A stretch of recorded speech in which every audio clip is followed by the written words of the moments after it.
to Charm Chats. Howdy, and welcome to Charm Chats with Kendra and Kat. Before we get started today, I wouldn't normally do a content warning, but this episode was weirdly triggering for me, so I figured I would warn others. So there's a content warning for sexual harassment and bullying. Just putting that out there before we start. We are on episode 403. Hell hath no fury. Which is apparently a Shakespeare quote. Hell hath no fury like a woman scorned. Yeah. I didn't even bother looking it up because, most people know it. This episode aired on October 11th, 2001. Mm-hmm. It is an interesting episode. It's not a Halloween episode, which is nice. I don't know if we get one of those or not, because I don't think we do. But then again, I haven't watched any further ahead. But yeah, I don't think we do. Yeah. I legit do not know. Like, we are swiftly into territory where I have no idea what's coming up next. Like, no clue at all. So, we'll see. We immediately begin with a shot of a car careening around a corner. It's Piper's Jeep. Or whatever. SUV. Her SUV. Her brand new SUV. Yeah. And Piper, Phoebe, and Cole are all in it. Cole is driving, and Piper is doing some passenger seat driving at him. And Phoebe's over in the back seat. Piper is in a brown shirt, brown pants, and a black leather jacket. Her hair is down. She's got that little diamond necklace. Phoebe is in a very colorful jacket with a pattern that's a little hard to see at the moment. I'll mention it when we see it a little later, but it definitely has some sort of flower or something. Her hair is down and looking, again, a little more blonde than it was previous. Yeah. Cole is in black pants, a green button-down shirt, and a brown jacket. And some of this scene is ADR and some of it is not, and it's very weird. Yeah. Like, Piper's lines seem ADR, but Phoebe's lines do not. Mm-hmm. It's weird. Yeah, anyway, the car screeches around the corner. Piper asks Cole to step on the gas. Cole kind of gives this look and does so. Yeah, and it screeches even harder. Yeah, and he yanks the wheel to the side or whatever. And it nearly hits a taxi. Yeah, that's not how you drive, dude. Not how you drive. Yeah, Phoebe gets freaked out. A taxi driver honks his horn. And Phoebe's like, no, step off of the gas. Step off the gas. Yeah, and smacking his shoulder. It was very funny. Yeah. And he asks if somebody else wants to drive, which I thought was also kind of funny. Uh-huh. Yeah, we learned that apparently Piper has been randomly scrying for evil. And that they've vanquished 2 demons this week. Yep. Phoebe mentions they've only had enough power to vanquish the demons since Cole has been with them. But he does not make the power of 3. Yeah. Not so much. Cole reminds them that the Source is still coming after them. Phoebe says they won't be ready for the Source because they're too busy killing random demons instead of teaching Paige how to be a witch, which I completely agree with. Mm-hmm. Yeah, we also learned that Piper still hasn't mastered the difference between freezing and exploding. And does so at random. Yeah. Yeah, and then at Piper's instructions, Cole scooches around yet another corner and drives down an alley and then slams on the brakes. We see a bald demon dude busy strangling a man as Piper, Phoebe, and Cole get out of the car. The demon, turns around and Piper yells at him, and the man he's strangling runs off. Yeah, there's no IMDb credit for the guy who gets away, but our demon is played by Ken Feinberg. He has 18 acting credits between 1982 and 2016. Most of his credits are actually for producing, directing, and writing. All of his producing, directing, and writing credits are for shorts, which are short films. They're categorized as short films that are less than 40 minutes long, including credits. That is the categorization for short film. He played a chaos demon in the Fool for Love episode of Buffy, which is season 5, episode 7 of Buffy, which is the one where Buffy gets Spike to tell her about the Slayers that he's killed. Yes. It's one of my favorite episodes. Anyway, so Demon's eyes glow bright red. Piper uses her power, and the demon bloats up, and his face turns very red. And Phoebe and Cole, knowing what's about to happen, quickly jump back into the car and shut the doors just before the demon explodes and green goo splats all over the front of the car. Cole turns on the windshield wipers, which I thought was hilarious. And the windshield fluid. Yeah. And then Piper hops in on the passenger side, completely untouched by the goo. Oh, yeah. Shouts, next, and then gets in the car grinning. Phoebe and Cole kind of look at each other and then look at Piper, who is still grinning, and we go to the opening credits. Mm-hmm. And this is the first episode with the new credits. Yeah. So we now have little bits of Paige in the credits and Rose getting the thing. We see that there is no Daryl this episode. Nope. He's not in the credits. And according to SoundHound, hashtag not sponsored, the song on Netflix is The Siren's Call by Fast Cakes. But of course, I couldn't find anything out about the band because Fast Cakes. Yeah. I mean, there's no, like, even writing Fast Cakes band, I couldn't find a damn thing. No. So, we get our first transition scene where, guess what? We get to see Tank Top Floral Skirt Lady, as well as the other two dudes coming out of South Bay Social Services building. I love that that's a new thing now. Yeah. Like, we're back to the season 1 where we get the same extra in the same place every time. It's beautiful. I love it. We're not going to keep a tally of it, but I will keep mentioning it because it is hilarious.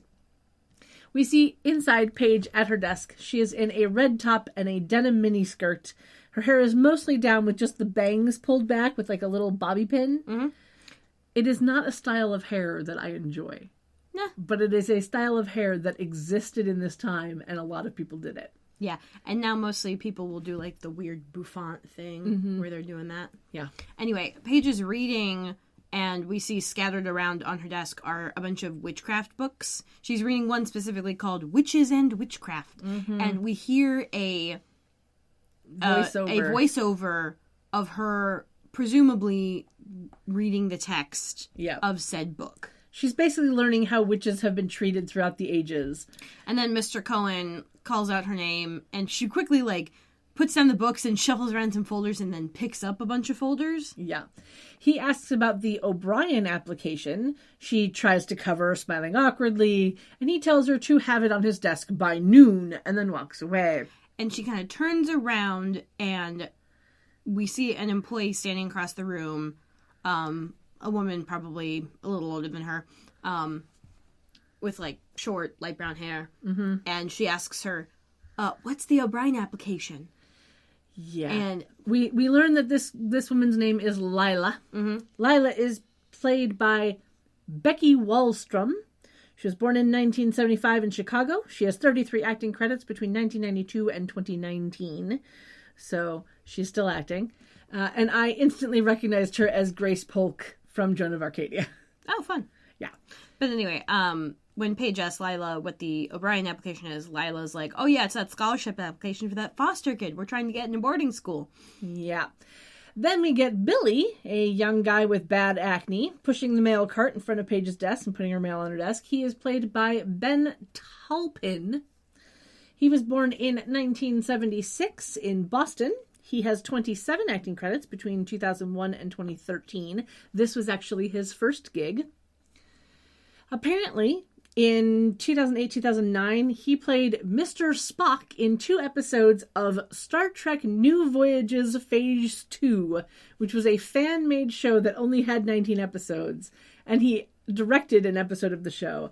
And I will put a link to the YouTube of a bit of that, because it is hilarious. Yeah, I'm guessing. It is so funny. Oh my god.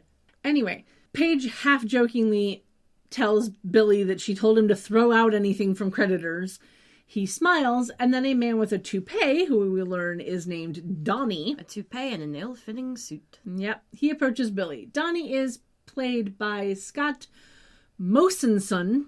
He has no picture on IMDb, but his 42 acting credits start back in 1993.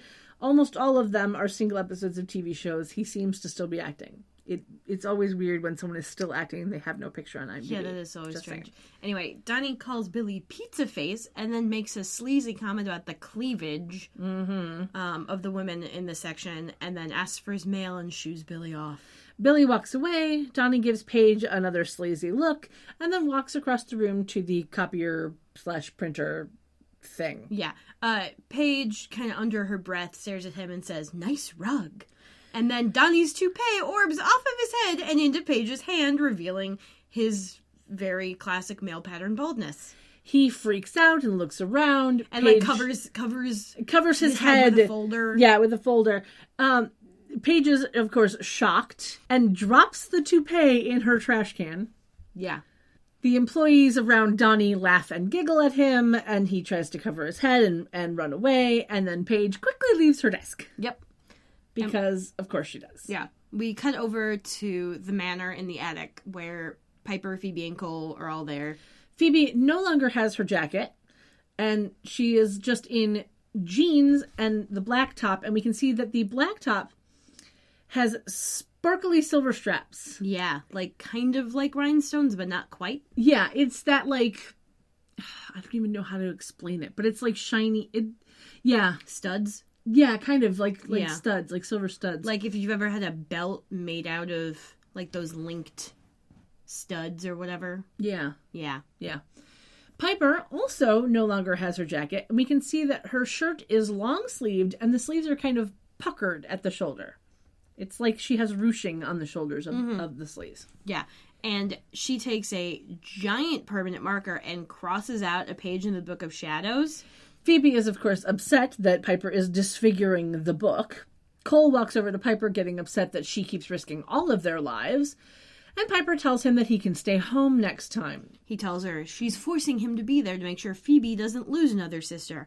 At that point, the doorbell rings, so Phoebe asks Cole to go get it. He jokes that if it's the source, he'll ask him to come back later, which I thought was hilarious. Yeah, and he tells Phoebe they need to talk, and then leaves the attic. Phoebe and Piper have a verbal fight about how they're dealing with the death of Prue and vanquishing of demons, and then the attic door opens, and Paige walks in. She apologizes for just dropping by, saying she was feeling weird around other people. Phoebe's like, oh yeah, this sister thing kind of comes in handy. Yeah. Piper then picks up the map and a crystal, saying she's going to go scry in her room, and heads for the door. Paige asks what scrying is. Piper says Phoebe will explain, and then she leaves. Phoebe explains that it's like supernatural LoJack. Paige asks why they don't just use their big book of spells, and walks over to the Book of Shadows. Yeah, Phoebe tries to explain that the book is more than just a big book of spells, but it's kind of difficult to get the full context on. Paige says that it looks old. Phoebe says that it has survived a lot, but that it can protect itself from evil because of magic. Yeah. Paige asks if she can look at it, and Phoebe's like, well, technically it's also yours.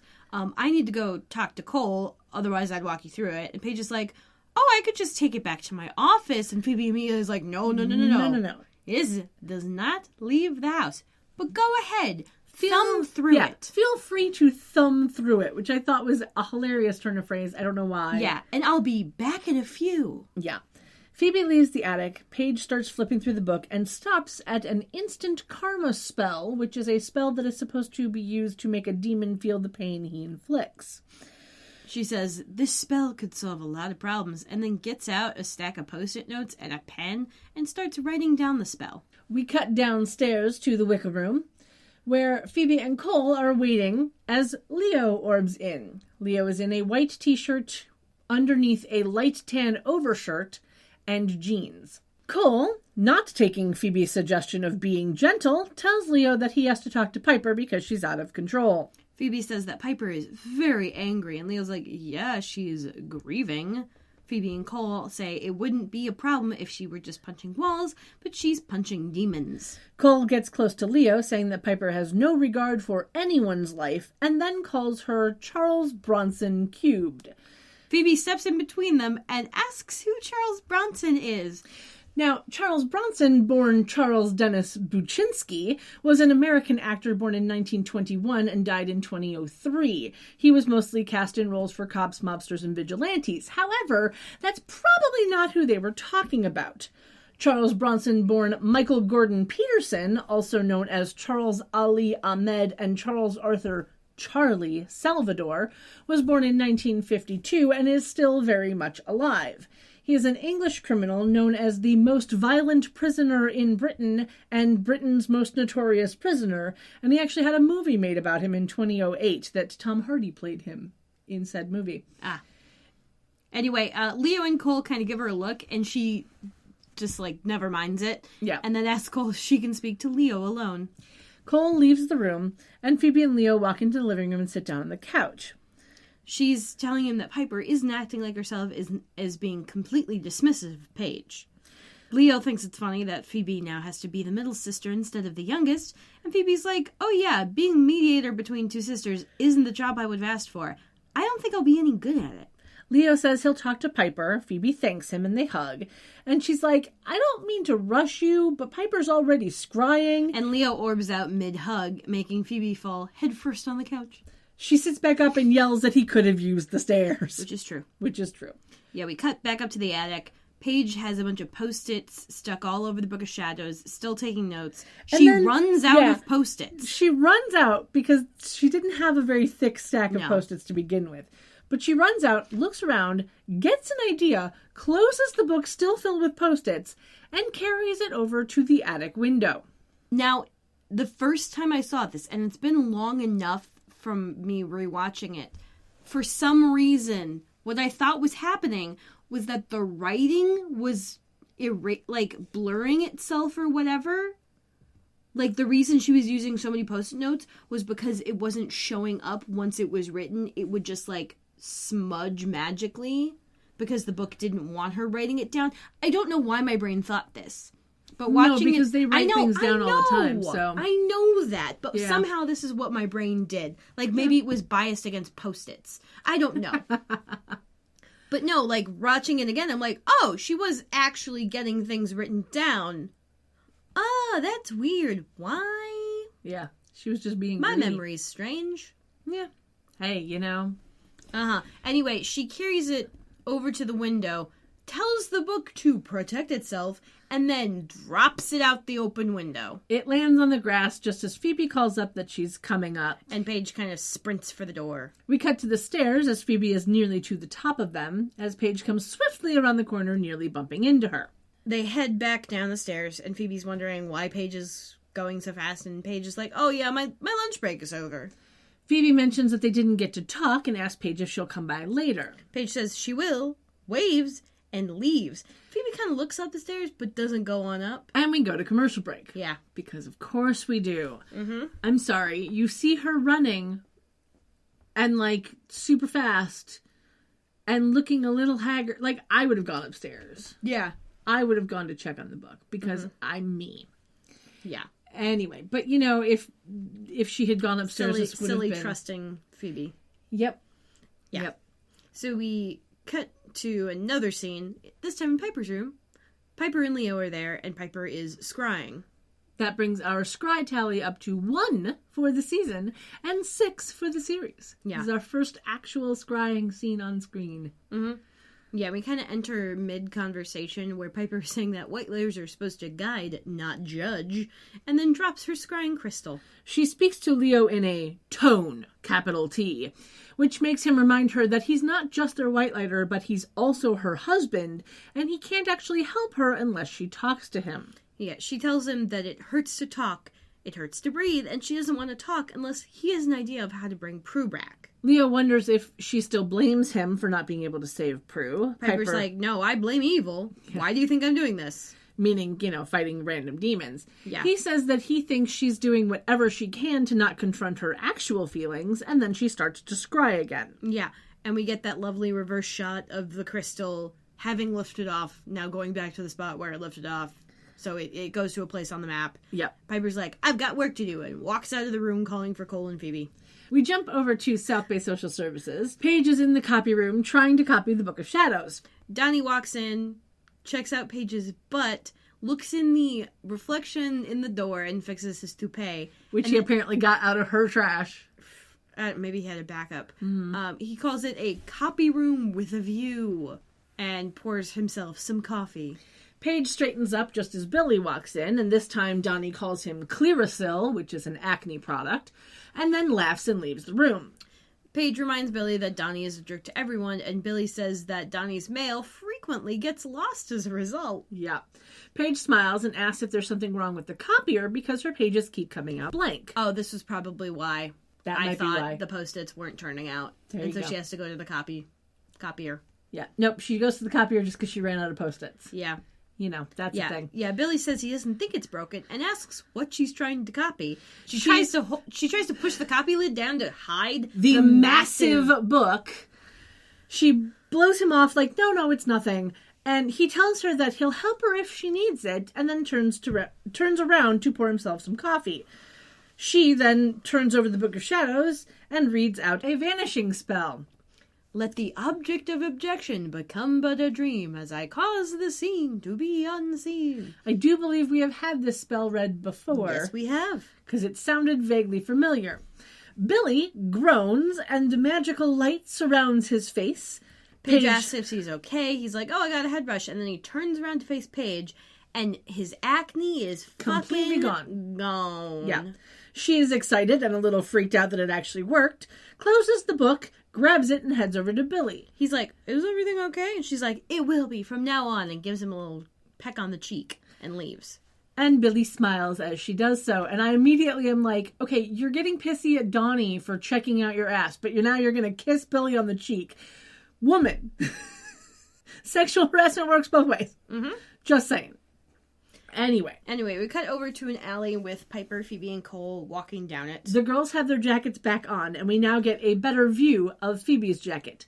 It is Indian-inspired, with a woman in a sari holding something that looks like a paddle, I guess. The woman is mirrored on either side of the torso of the jacket. There's some ornate twists and flowers and stuff, all on a black background. It's a bit hard to describe. The sleeves have stripes in light green, flanked by stripes of red and gold that shimmer in the light. It was actually a really cute jacket. It's just kind of hard to describe. Yeah. Anyway, Phoebe tries, unsuccessfully, to say that Piper will be on her own if she keeps doing what she's doing, but they stop walking when they all smell smoke. Piper points to a large wooden door that has smoke rising out from under it. Meaning there's a little smoke machine with a nozzle directly on the other side of that door. Yep. We hear a man yelling from inside. Piper tells Cole to get back so she can blow up the door. Cole backs away from the door, not very far. And then Piper freezes Cole in the smoke. Yep, because, oops. Yeah, Phoebe notices this first, and Piper kind of, shrugs off her coat and, does a little, arm jiggle like she's limbering up for a boxing match. Yeah, she, wiggles her arms to relax herself, and she goes to use her power again. And the door blows up fantastically, and it sends Cole clear across the fucking alley. Yeah, he lands on, a car and falls to the ground. Yeah. And once again, Phoebe is the one that notices this first, and she runs over to Cole. And then a man runs outside, knocks Piper over. There is no IMDb credit for him. I think he was wearing a beanie. Yeah, I don't know. Anyway. And then 3 women follow, 1 redhead, 1 blonde, and 1 brunette. A whole set. Mm-hmm. All wearing different versions of fabric scraps in brown and a reddish shade of purple. Their hair is all down, with small braids scattered throughout. They have tribal markings on their faces and bodies, and their hands are 3-fingered claws. And there's no IMDb credit for any of them either. That's unfair. Yeah, this entire episode has a lot of people there are no credits for. And I am kind of annoyed by it. Yeah. Anyway, Phoebe helps Cole up as Piper gets ready to use her power again. Cole tries to tell Piper to let them go, but she blows up a car in front of the women, causing them to turn around. Piper tries to freeze them, but only succeeds in freezing Cole. The blonde attacks Piper. Piper dodges. The redhead goes for Phoebe. Piper picks up a trash can lid, and the woman, claws a hole through the middle of it. Phoebe then levitates up, because she's still got that power, and kicks the woman, kicks several of the women, and knocks them to the ground. Phoebe tells Piper to unfreeze Cole. Piper is worried about blowing him up, but then he unfreezes. Yeah. And then the blonde knocks down Piper and kind of leans over her and blows some white smoke into her mouth, and Piper coughs. Phoebe calls out to Cole, who throws an energy ball at the blonde. She is engulfed in flames, and then the other 2 women disappear via white smoke as Piper continues to cough. Yeah, it's a very interesting effect of white smoke, kind of like if you were dropping a bunch of really dusty sand on the ground. Mm-hmm. Like a whoosh. It's like a whoosh of smoke. Yeah. Yeah, like you're it's like blowing downwards. Yeah, that's what I was going to say. It's like if you filled a glass with smoke and then you blew down into it. And the smoke just kind of went whoosh. Yeah. Yeah. We go to commercial, and when we come back, we are coming up to the manor as the 2 girls and Cole enter the house. Piper throws her coat onto a table near the door. Phoebe takes off her coat and puts it onto a dining room chair as they walk by the dining room to get to the kitchen. Piper is still coughing, so she takes a water bottle out of the fridge and has a sip. And they're arguing about the situation they're in. They're arguing / discussing. Yeah. Yeah. Yeah, Cole says that Piper's control over her powers seems to be getting worse instead of better. They walk back out of the kitchen, and Phoebe reminds him that their powers are linked with their emotions, so they're all a little bit off lately. Cole says that's a good reason to lay low, and Piper's like, it's a good reason to eliminate evil. And then they stop at the bottom of the stairs. Cole says she's starting to sound like Prue because she's not thinking about the consequences, and Piper tells him that she's going to vanquish the Cancer Girls with or without his help, and tells him to tell her what he knows. I'm not sure why she calls them Cancer Girls. Smoking. Lung cancer. Okay. All right, I guess. That's a bit of a stretch, but all right. But literally, I needed you to explain it to me because I did not get it. So, yeah. Anyway, Cole looks at Phoebe, who shrugs her shoulders, and he tells Piper that the women are called Furies. Piper asks if he means, the one from mythologies, and Phoebe calls them the dog-faced women from hell. Cole's like, these women are modern knockoffs. They punish evildoers. Yeah. Furies are from ancient Greek mythology. They're also known as Erinyes. Mm-hmm. They are deities of vengeance and are usually shown as 3 sisters, which I think is kind of poetic. Alecto is the punisher of moral crimes, like anger and such like that. Megara is the punisher of infidelity, oathbreakers, and theft. And Tisiphone... Tisiphone. I like it as Tisiphone because... Persephone, yeah. Persephone, never mind. Yeah. Tisiphone is the punisher of murderers. Phoebe's like, doesn't that make them good? They punish evil. And Cole's like, yeah, but they don't have any temperance. They'll go after a shoplifter as soon as a murderer, and will take pleasure in their kills. Piper says they will take pleasure in the vanquish and goes upstairs. Phoebe stands in front of Cole, asks what he's left out, wondering if they've gone after him before. He tells her that when they focus on someone, the person hears the cries of all of their former victims. Phoebe kind of touches his face, reminding him he's not the same demon as before, and then Piper screams from upstairs. Phoebe rolls her eyes, and then she and Cole go upstairs. And I thought that was the funniest fucking reaction. Like, she's screaming upstairs, and you don't immediately think, oh my god, she's being attacked by something. No, you roll your eyes. It was a very specific scream. It was just funny. Like, honestly, I kind of had this... Well, I had a yell that felt similar. I was making tea, and I like, turn on the kettle, and when I turn back around, I see a spider in the kettle. Like, a tiny one. Mm-hmm. I don't know how it got in there, because the kettle lid was closed, and there's, like, a filter preventing anything in the kettle from getting out of the kettle in case you, like, make your tea in it. Okay. So I have no idea how this fucking spider got in there. I don't know. But I kind of, like, yelled because I was startled, and then I was just like, fuck! And then I had to rinse it out. Yeah. Mm-hmm. Yeah. All right. It was very dead even without the boiling water. Anyway, cut up to the attic where Piper is standing in front of the empty Book of Shadows stand, mouth open in shock. And hands kind of, like, splayed out, like, what? Freaking out about evil getting the Book of Shadows and not knowing how that's possible. Yeah, Cole's like, oh, I'll see what I can find out. And he turns to leave, but Phoebe kind of grabs him and stops him.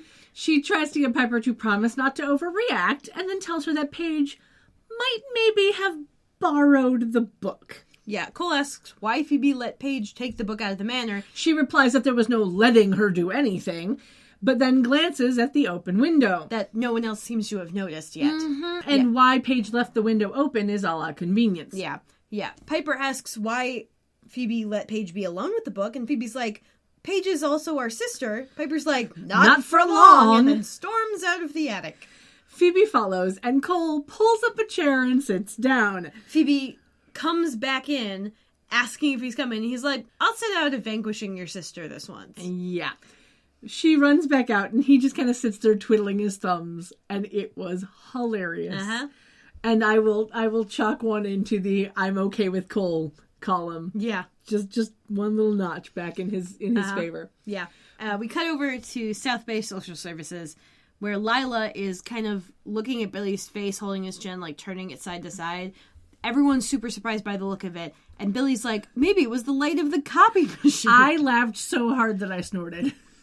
I mean, now they have... Just the thought of that. Now they have those masks. Like, the light of the copy machine made all of my acne go away. Yeah, that's what it was. Yeah, I know they have those, like, acne therapy light masks where it's like, oh, the red light does something for killing bacteria and the blue light reduces inflammation. I'm like, this sounds like bull. Yep. But I don't know actually how it works, so maybe it does. Don't know. Anyway, they start to walk through the office. Billy's pushing the mail cart, and Lila's like, you know, also, even though I have worse credit than Paige, I got my car loan through. Yeah.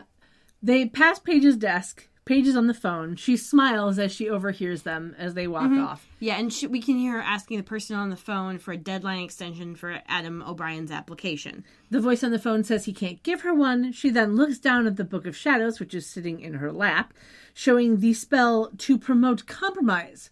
She speaks the spell. These words will travel through the minds of stubborn parties and unbind the thoughts too rigid to be kind. A compromise they'll disentwine. The voice on the phone then tells her she has until 6 o'clock on Friday. She thanks him, hangs up, and exclaims her victory. Yeah. Lila and Billy look over, excited she got the extension, and Lila walks over to Paige. Lila asks Paige that, you know, you're into all this witchy stuff, and that kind of puts Paige on guard. Yeah, and Lila's like, there's got to be something in the stars, or there's a full moon, because things are just going great. Paige says that she's going to take advantage of whatever's happening by calling her student loan sharks, which I thought was a funny phrase. Lila's like, that's a great idea. I should also do that. Yeah. Paige laughs, Lila walks away, and then Donnie comes up to Paige, stands behind her, talks directly into her ear, saying that he's a lawyer and he can help get the creditors off her back. And that if she can't afford to pay him, he'd be willing to take it in trade. She replies that she could sue him for sexual harassment and then pay him with the punitive settlement. Which is a hilarious idea to think she would sue him for sexual harassment and then hire him. Yeah. He replies, and this is the moment where I was like, I need to put a content warning on this. Yeah, he replies that a judge would admire his restraint due to the way she dresses and walks off. Yeah. That's not an excuse. So many thoughts, and I'm going to not say any of them. I mean, for one thing, her work wardrobe is far better than anything Prue ever wore to work. Yeah. Paige has had enough. She turns to the instant karma spell in the Book of Shadows and decides that changing the word demon to the words dirtbag should work nicely. And it should, yeah. Yeah. We cut to outside as Piper and Phoebe get out of the car and walk towards the building. Piper doesn't understand how Paige could be so stupid as to steal the book from them by throwing it out the window. Phoebe tries to say that Paige is only borrowing it, and that Paige made a mistake by taking it out of the house, and that they really haven't had the time to explain why it shouldn't leave the house. Yeah, Piper's like, it's not just a book, it's part of the family, and then coughs again.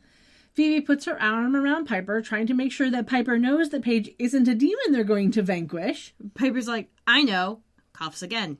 Just then, Donnie runs out of the building with a bunch of women following him, pawing at him and surrounding him. And Lila is in the group of women that we see. And he kind of like trips and falls to the ground as they all fall over him.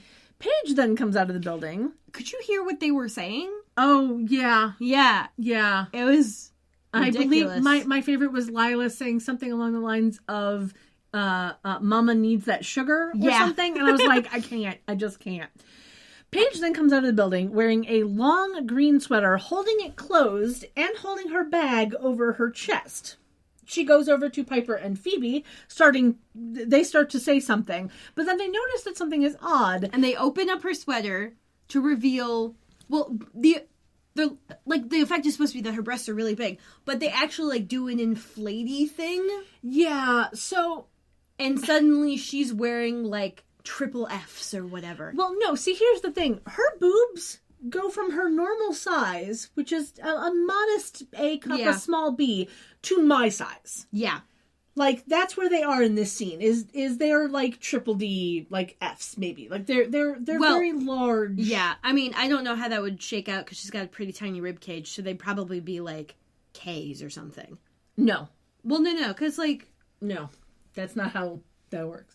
Well, no, because the larger the band size is, the same size of cup will actually go down in letter. Like, you know this is how it works. Here's the thing. A 44, like, C cup is effectively the same as a 42D cup. Like, it's a weird shit. Bras are confusing, y'all. Women's clothing sizes, including bras, are dependent on 3 things. Mm-hmm. The phase of the moon, the location of the zodiac in the sky, and whether or not the designer looked at a chicken before drawing. Yeah. Like, there's no real concept why. At least, though, bra sizes make more sense than clothing sizes. That's not saying much. No, it's not saying much. But the problem there is that depending on who the designer is and what store they're being sold at, even then the sizes don't match up. Uh-huh. Because you can be one size in one store and a completely different size in a different store because they don't fucking care. They just want your money. Yeah. Drives me crazy. Suffice it to say that you can have, like, if you have a very small rib cage but very large breasts, it'll be a different cup size than if you had the same size breasts but with a much larger rib cage. I guess so. Yeah. I just still, it was. So what I'm saying is, if she has exactly as much breast tissue as you, but a smaller rib cage, it'll be a different letter. Sure. It'll probably be a higher letter, because this is annoying how this works. Sure. All I'm saying is that she goes from having smaller breasts to bigger breasts. Yeah, and inflating. Right. It was kind of funny. And I think there was a sound effect on that. It was like a boing. Well, because apparently the way that they achieved this was having strategically placed balloons. Yeah. Yeah, it was a very slide whistle moment. Yeah. But the point is that our girl with the very tiny frame and normally very small boobs now has very large boobs, and it will become a thing. Yeah. So Piper then accuses her of stealing the book to perform magical plastic surgery on herself. Paige is like, no, my body was perfectly fine before. I didn't do this on purpose. Donnie is still freaking out about the women surrounding him, and Piper freezes the crowd. In full daylight.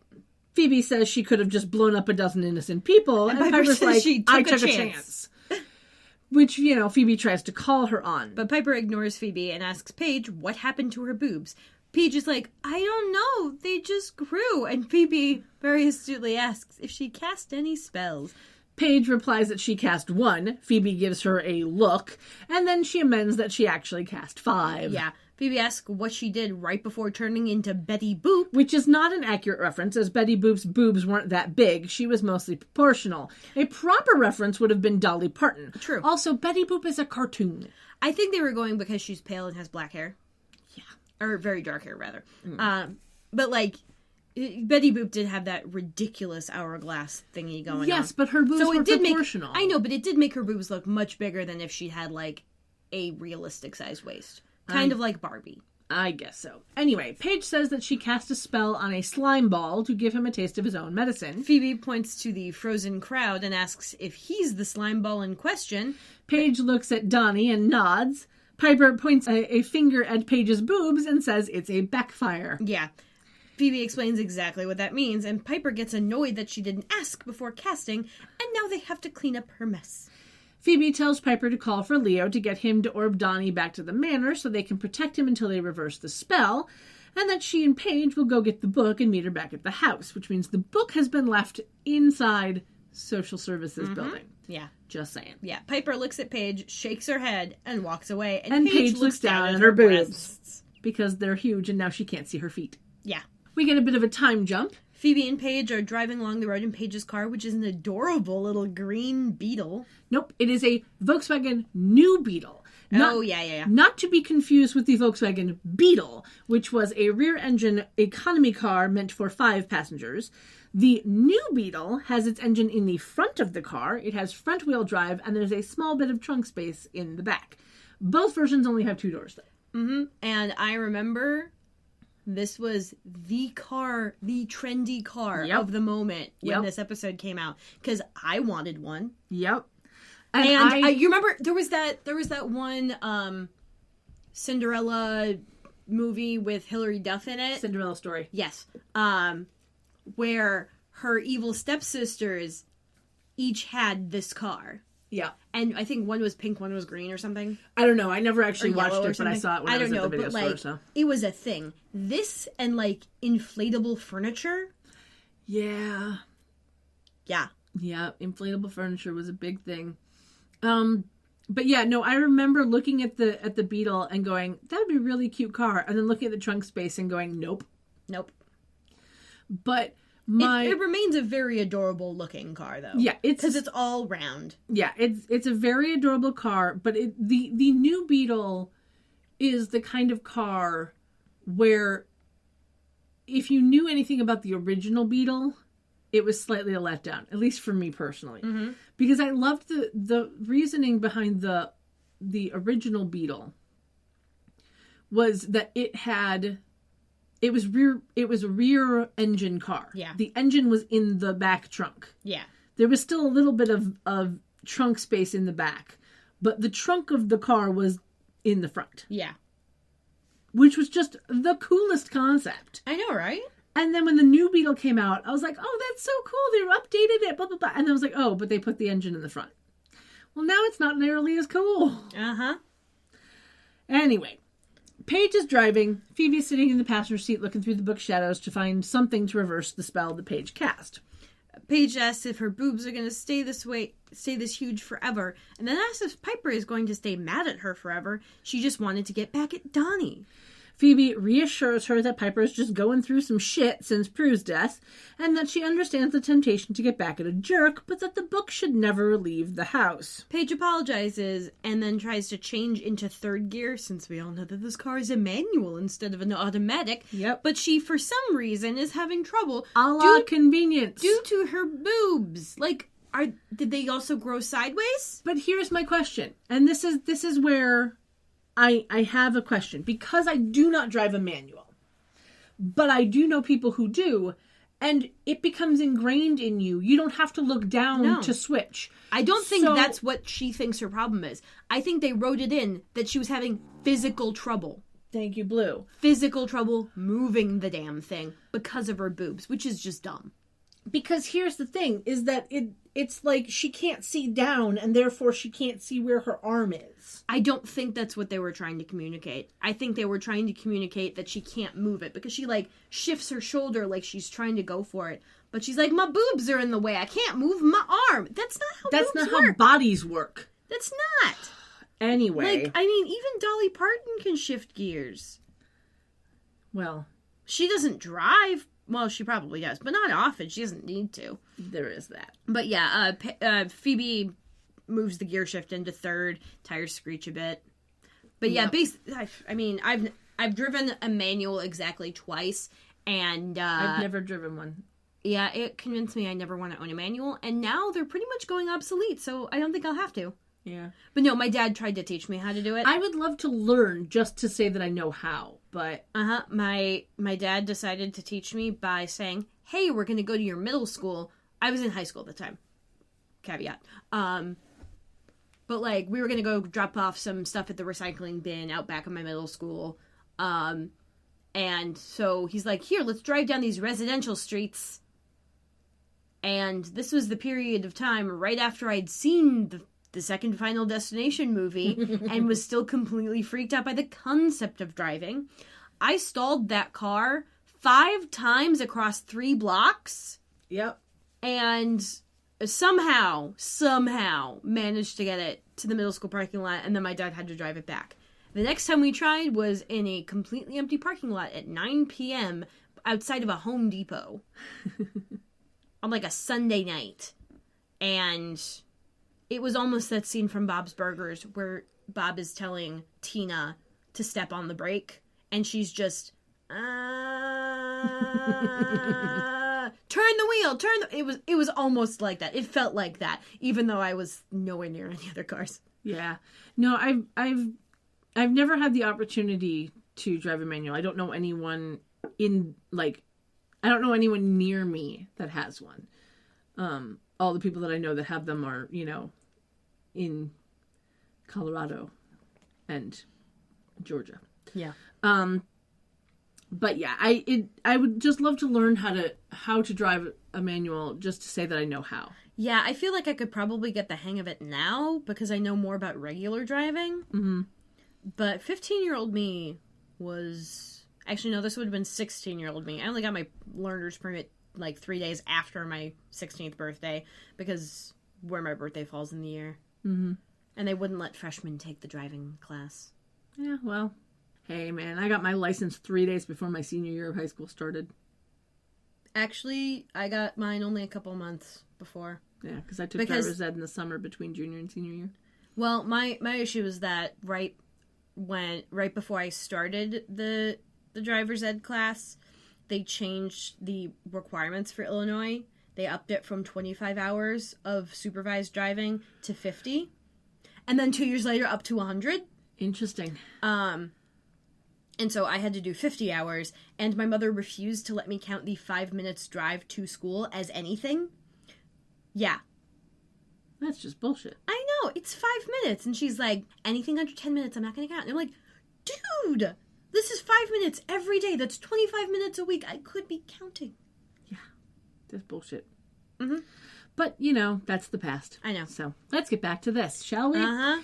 Paige asks if Phoebe has found the spell, as Phoebe finds a page about Furies. She then says, oh my god, which causes Paige to freak out a little bit. And Paige is kind of like, You can't say that. You can't say that. I don't know anything. I'm gonna really freak out here. Yeah, I'm gonna have a panic attack. Yeah. Phoebe says that while Fury smoke kills the bad guys, it looks for a, quote, portal of unexpressed fury, unquote, in good people, and it builds until it consumes their humanity and turns them into a fury. And then she mentions that Piper got smoked by a fury earlier that day. Paige asks if Piper is turning into a demon. Phoebe says it wouldn't be the first time. Which gets a look from Paige, and again made me laugh so hard that I snorted. Uh-huh. Phoebe then tells Paige to step on the clutch so that she can take them into fourth gear, and she does. We cut to the manor as Donnie lands on the couch where Piper has thrown him. Yeah. Leo tells her to go easy. Piper seems pissed that they're protecting Donnie, calling him a sniveling ingrate. Leo tells her they need to talk. She says she's sick of talking and then tries to blow Leo up, but he orbs out in time. Okay, see, I interpreted that as that's just what happens when he blows up. Because it happens later, probably this season. It happens further in the show where she will blow him up. Yeah, I don't know. And that's what happens. He just turns into orbs and reconstitutes. Yeah, I don't know. So she blows him up here. Okay. Yeah. I don't know, because it's not fun. We heard the orbing sound, so I took it that he orbed out before blowing up. No, that's what happens when he gets blown up, because he's a white lighter. Okay. And he's technically not alive. Well, he's technically already dead, so. Sure. Anyway, Piper goes over to Donnie as Leo orbs back in and reminds Piper that she's not to use her powers on a mortal. He stands behind her, she ignores him, and then Cole comes in and tells Leo to back away from Piper in a very ominous voice. Leo questions him, and Cole says that Piper is becoming a fury and that there's no reasoning with her. We know that it's true because we are shown that Piper has grown large red-black fingernails. Leo, of course, stands in front of her and tells her that she's a good witch and she needs to fight. Piper then touches Leo's face and shoves him over the couch. Donnie cries out for help as Piper goes over and scratches him across the chest. Cole gets an energy ball ready, and then Piper picks up Donnie and blows white smoke at him. Cole throws the energy ball at Piper, which just pushes her backwards, as Paige and Phoebe walk in. Phoebe yells at Cole. Piper, kind of out of breath, says, "That wasn't very nice," and then disappears via that white whooshing smoke. We go to commercial break. And when we come back, we are back in the manor, in the living room. Phoebe is looking through the Book of Shadows. Leo is kneeling beside Donnie, who's asleep on the couch, passed out on the couch, on the couch. Yeah. Paige's boobs look even bigger now. Yeah, they're much more in the Dolly Parton zone now. I think they're past the Dolly Parton zone. They're ridiculous. No, they're not past the Dolly Parton zone. I don't think anyone could be past the Dolly Parton zone. And not have them be that perky. Yeah. Leo is annoyed that Cole hit his wife with a demonic energy ball. Phoebe's like, don't worry, it was low voltage. Cole was just saving the innocent. We learn that Cole has gone to look for Piper, and Leo is annoyed by this. Yeah.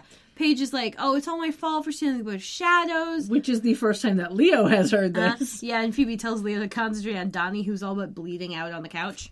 Leo heals Donnie's scratches, and Phoebe says that she hopes Cole finds Piper fast because she remembers her time as a banshee and knows that Piper will be hungry for a kill. Leo stands up. Paige asks what a banshee is.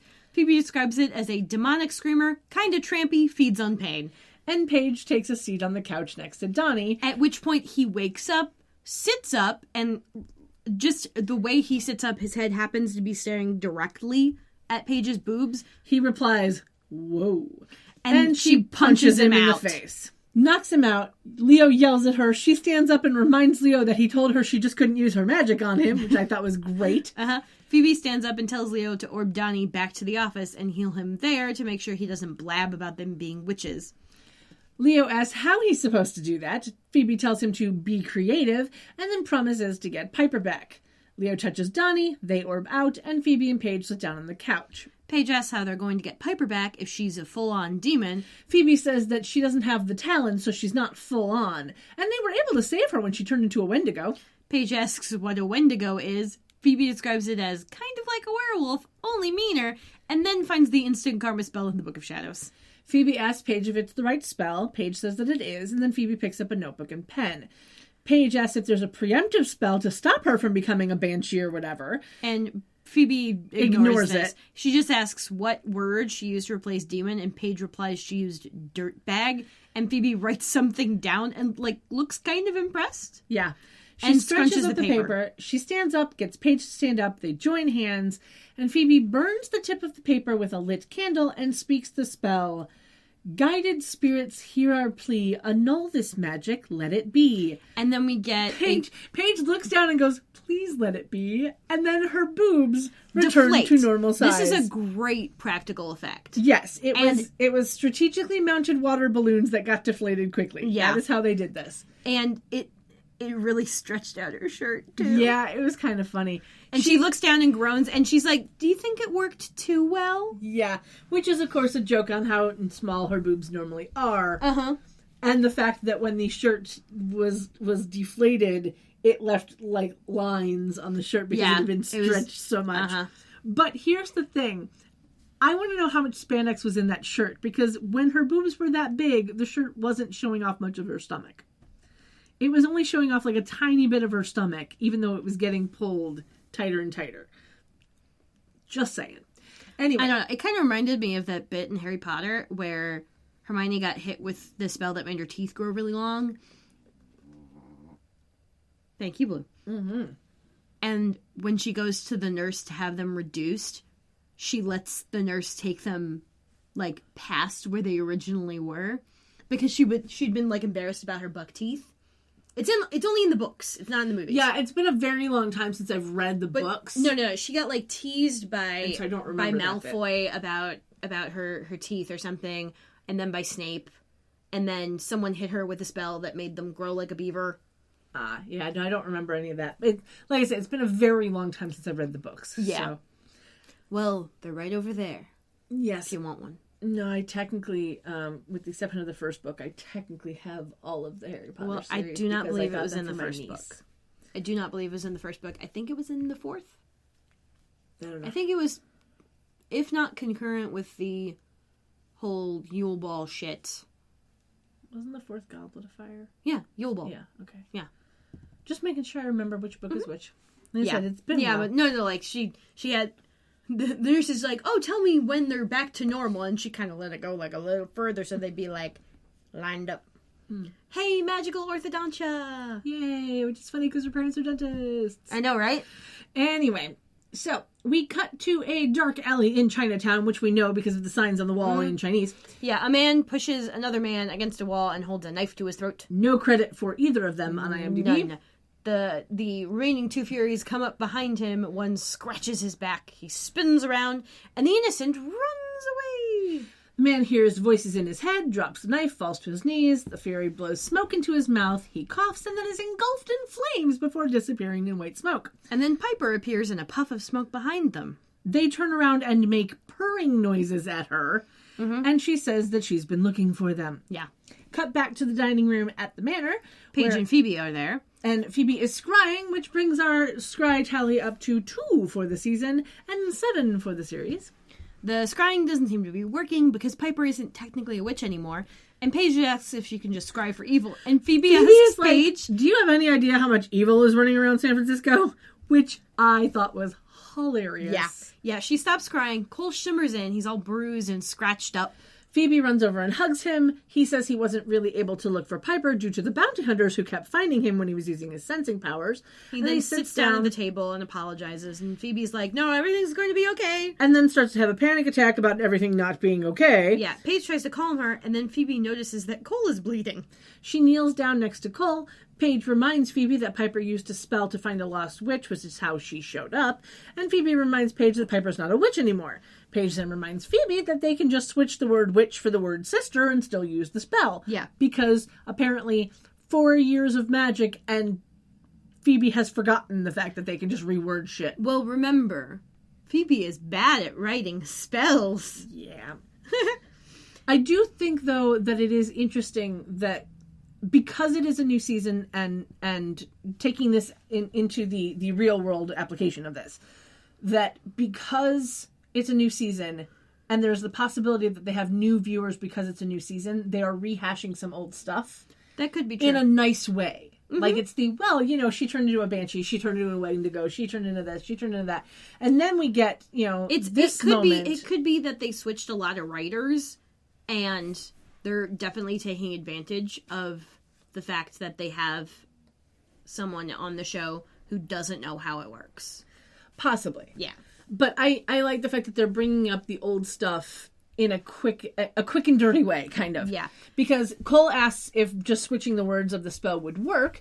Phoebe says that if Piper's already looking for a kill, then the call won't be strong enough due to the pull of evil, which she remembers from when she was possessed by the Woogie. Yeah. This time, it's Cole who asks what a Woogie is. And Paige replies, don't ask, which was cute. Yeah. It was nice. But that's the point. It's like, I like the fact that they're bringing up stuff from the first 3 seasons as a way to bring new people up to speed about all the shit that's happened to these girls. Yeah. In a quick and dirty way. Mm-hmm.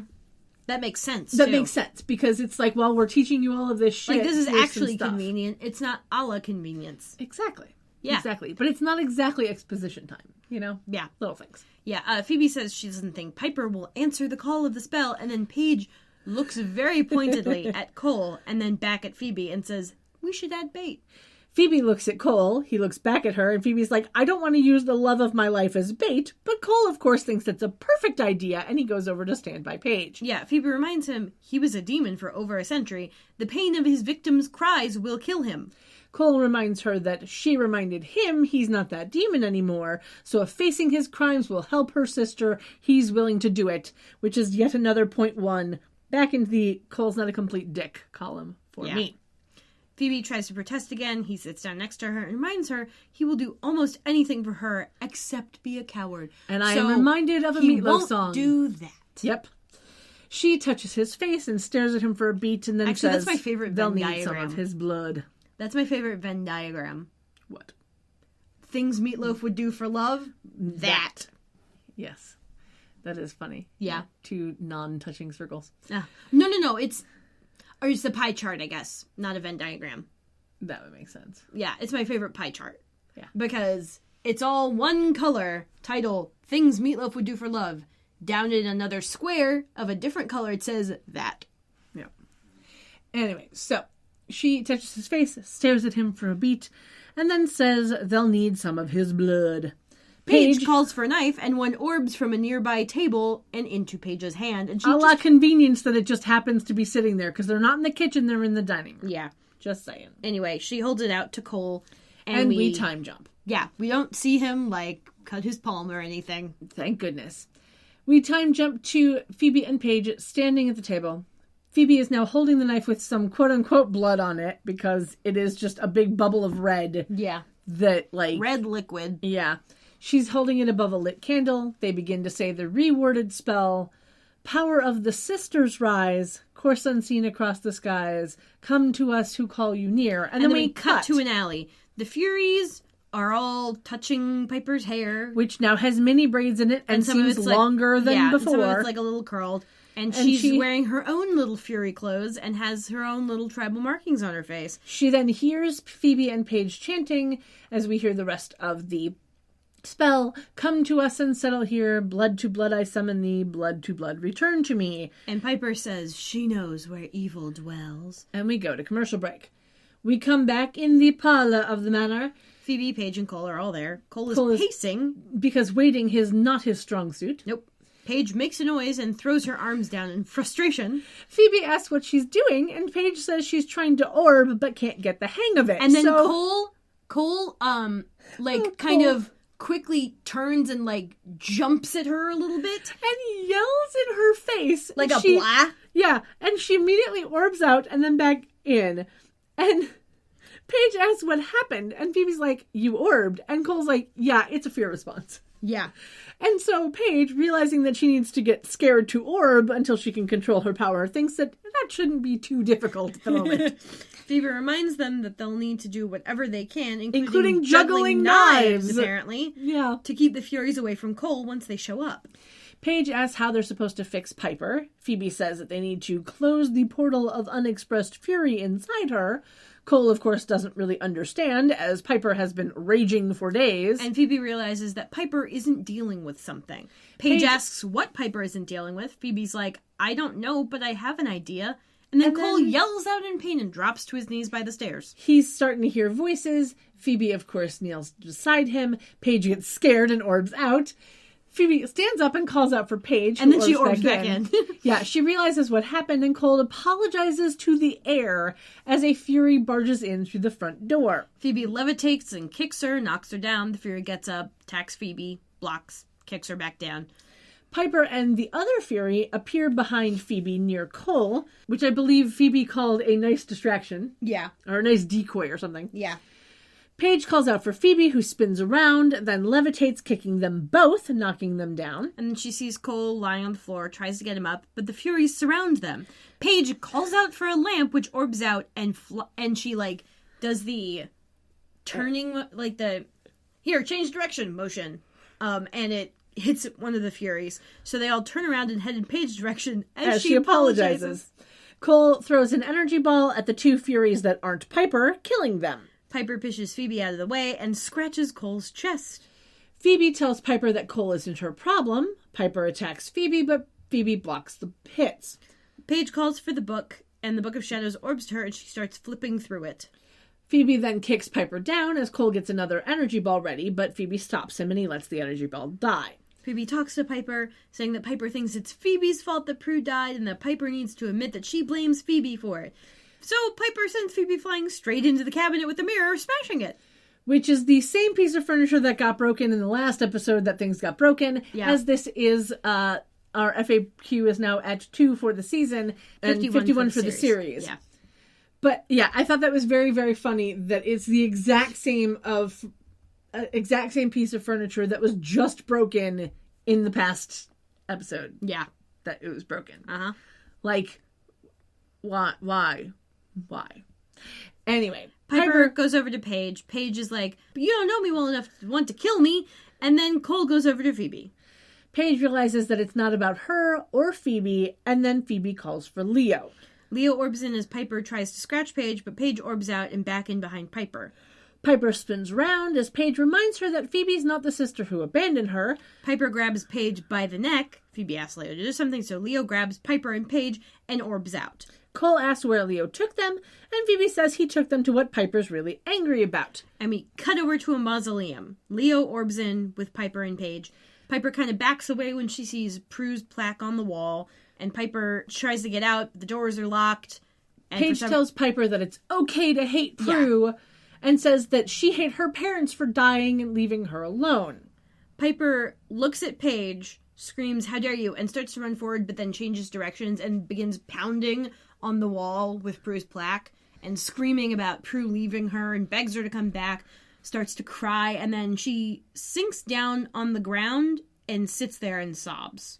She changes back into normal Piper, normal clothing, back into the brown outfit, and Leo kneels down beside her. He says it's okay. She says it's not okay because Prue risked her life every day and never thought about what would happen to her and Phoebe if she was gone. Piper asks Leo how Prue thought Piper could live without her. Leo hugs Piper, and we see Paige also getting very teary-eyed. Yep, even though she didn't even know her. Mm-hmm. But, you know, yeah, gotta cry for the sister you didn't even know. Uh-huh. Yeah, this is one of those scenes that really stuck with me. Mm-hmm.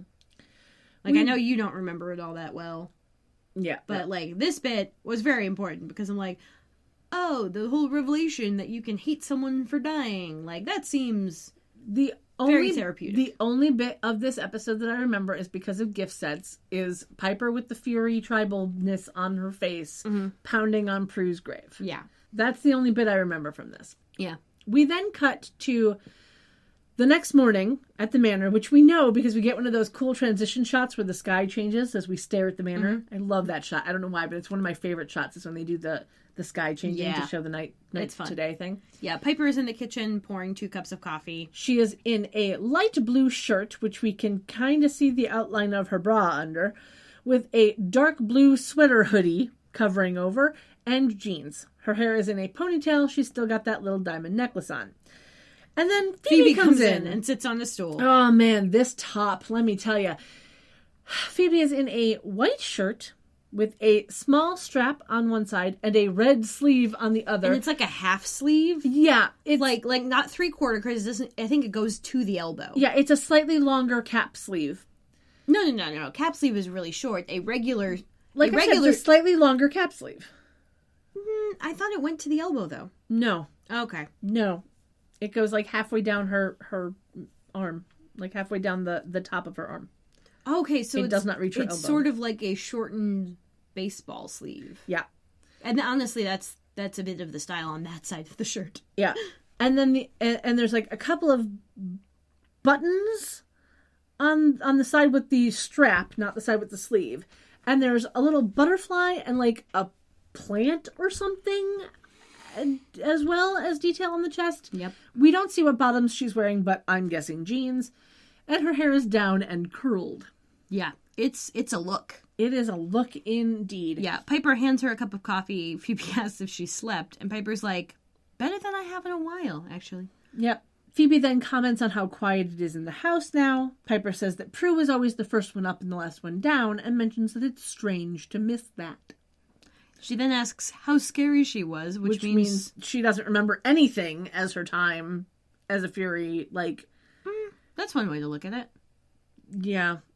I could also see that as, like her own perspective was skewed, so she didn't see, maybe like her morals were sort of changing, and so what actions she would have seen as, regular or logical would have seemed different to Phoebe because Phoebe was in the same perspective as before. Maybe. Also, like, hey, I know how scary you looked as a banshee. How did I look as a Fury? Yeah, true. Phoebe laughs as Piper sits next to her. Phoebe says that she's seen worse and that she's been worse, and then she mentions Paige. Yeah, Piper wonders if she completely freaked out, but Phoebe's like, no, she handled it better than most people would. Even though she doesn't have the last name, she's still a Halliwell.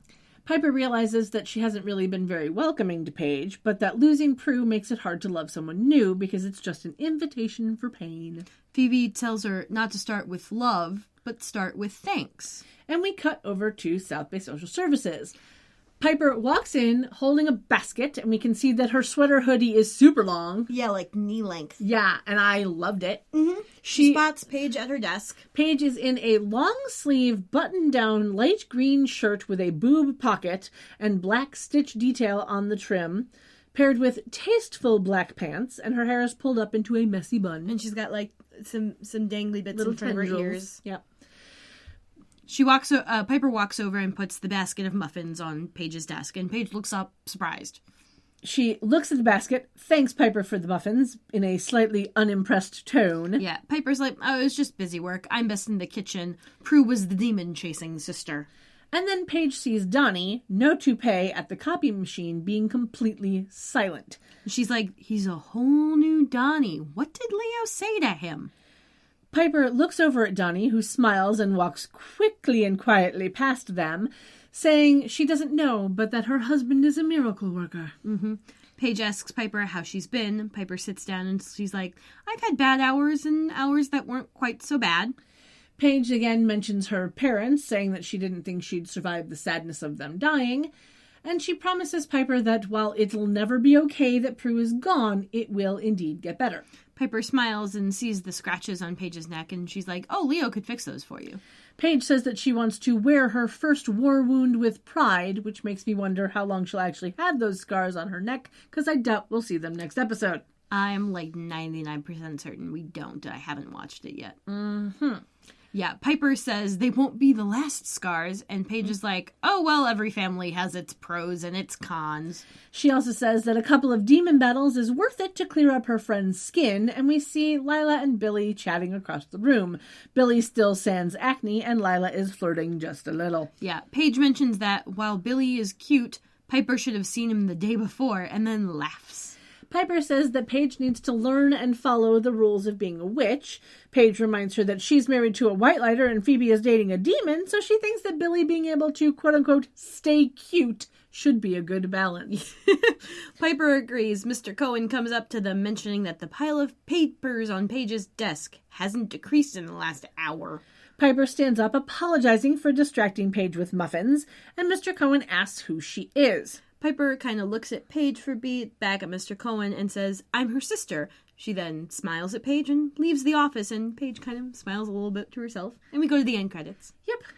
It was a cute ending. Mm-hmm. And I liked that moment where, like, Paige is like, okay, Piper isn't mad at me anymore. And that makes me happy. Yeah. I like that they ended it that way. Mm-hmm. It's quite nice. Yeah, and I do kind of like the idea that the reboot brought this element in, like, right off the top. Mm-hmm. Of the, oh, there's a sister we didn't know about. Because having to retcon that shit, kind of annoying, honestly.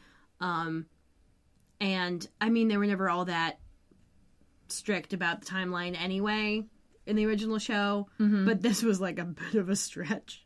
Yeah. Yeah.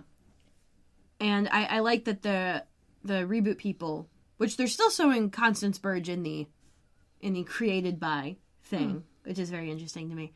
That the reboot people were like, hey, this was a story element that we think had a lot of potential, and we want to keep that idea because it'll help make things make more sense. Yeah. I mean, if you want to know more about what we think of the reboot, you'll have to join the Patreon. Yep.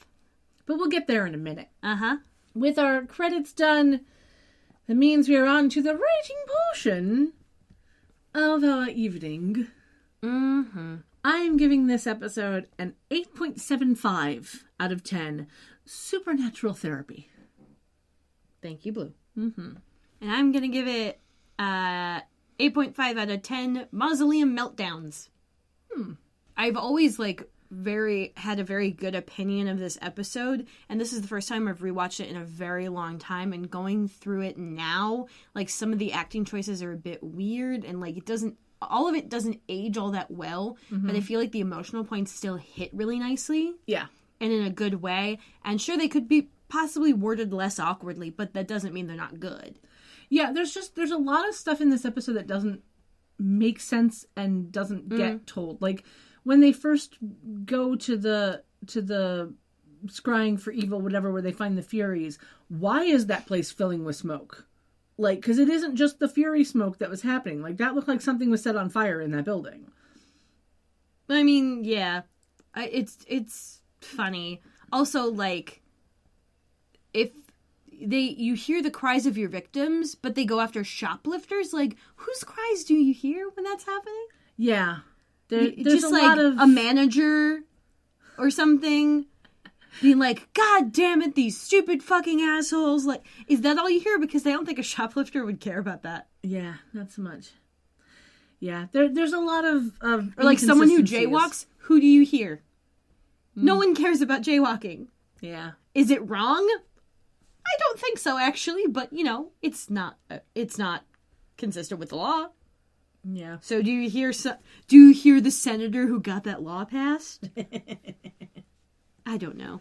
Yeah, there's a lot of inconsistencies in this episode, but it got a higher score from me than it probably would have had I remembered it. Mm-hmm. Do you know what I mean? But, like, rewatching it for the first time, because it is Paige is finally coming into her own a little bit, and Paige is now learning about consequences. And these little things bumped up the score for me. And I know that it's probably going to go downhill from here because, Yeah. there's not a whole lot that it can really I get. can definitely think of at least one episode that you're definitely not gonna like. Oh, goody. But that's fine. Yeah. It's going to be interesting to see where it goes from here because I remember bits and pieces of things, but I don't remember most of the rest of it. So it's going to be fun. On to the outfits. I liked Piper's final. Yeah, I love It looked cozy. The sweater hoodie looks so comfy and I want one. Yeah, and I have to say, I really liked Paige's final shirt. I thought it looked really fucking cute. I'd never wear it, but I liked it. Yeah, see, it was very work appropriate, but I was not a fan. I liked the red top denim skirt combo on her because this denim skirt actually fit her. Yeah. As opposed to the first denim skirt we see her in. Yeah, which was basically like a straight up cylinder. Yeah, it was not a that good was look all gap waist. Yeah, it was not a good look.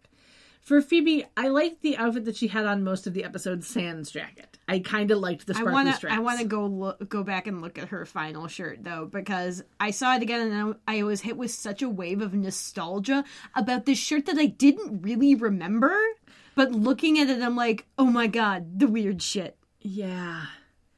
Like it might, like the sleeve might have been more 3/4, but it's very much like a weird shirt, and there's no real way to explain that shirt. Yeah, you just have to see it. Yeah, and even then, you look at it and go, "Who thought that was a good idea?" Look, wardrobe clearly had a convention of picking the weirdest crap for Phoebe to wear. Yeah, Paige now will probably get the more like on-trend stuff for like younger people. Yeah. Piper has always just been practical. Piper has always been classic. Yeah, classic, practical. She every once in a while gets sometimes a little boring. Yeah, and every once in a while she'll get something that isn't exactly a good fit. She's had a couple of sweaters that are ill-fitting. Yeah. But for the most part, Piper I'm is just glad they stopped putting her in the sleeveless turtlenecks. Yeah. Those I hate. Yeah. Anyway, I believe we are now onto social media. Yep. As always, you can email us any questions or comments at charmchats@gmail.com, and you can find the links to whatever was mentioned in today's episode over at charmchats.com, which is where you can also find the links to our Twitter, our Tumblr, our Instagram, our Redbubble, and Patreon pages. Also, don't forget to join the Discord if you're our patron. Yeah, and be sure to let us know who the hell you are when you join, so we can give you the proper roll tags. Right, because we have some patron-only channels, like the Reboot channel and stuff like that. The Reboot channel, and we have a Sabrina spoiler chat channel. Yeah, because I've now started to watch that. Where are you at that right now? I'm still only halfway through. Okay. But I will make time at some point to try and binge the rest of it. Maybe I'll start a channel for She-Ra chat. That'd be fun. We will chat. We will talk and figure out. When do we not chat? This is literally all this is about. It's true. It's very true. But yeah, if you are a patron already and you haven't joined the Discord, send us an email. I'll make sure that you get us that you get a link to the Discord, or send us a tweet or a Facebook message or whatever to make sure that you get on the Discord, because there are some things going to be happening in the Discord that aren't going to be happening anyplace else, and I'm just going to leave it at that. What? So, until next time, sleep tight. Don't let the warlocks bite. Bye. Bye.